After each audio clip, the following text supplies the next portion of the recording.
এই চলো আজকে আবার একটা নতুন ব্লগ।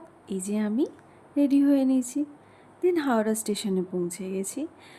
তারপর ওয়েট করতে ট্রেন তো অনেকই লেট থাকে, তোমরা সবাই জানো। তারপর খুব খিদে পেয়ে গেছিলো, তাই চলে গেলাম একটা ফুড কোর্টে। সেখানে গিয়ে কিছু খাবার অর্ডার দিয়ে দিয়েছিলাম।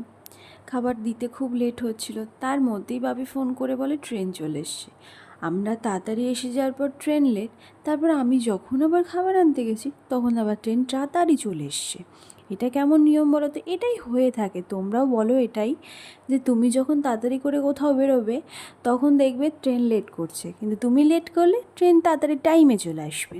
তারপর লাগেজগুলোকে ট্রেনের মধ্যে তুলে নিয়ে আমরা চললাম আমাদের গন্তব্যস্থলে। মায়ের হাসিটা দেখেছো? কত খুশি হয়েছে আমার মাটা।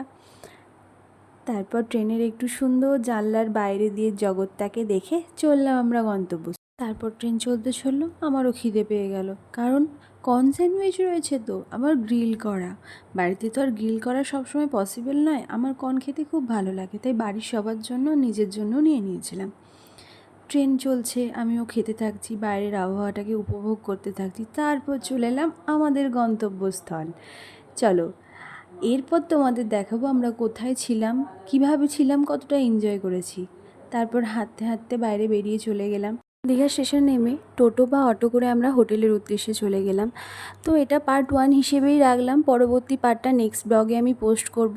চলো ততক্ষণের জন্য তোমরা সুস্থ থাকো, ভালো থাকো, টাটা।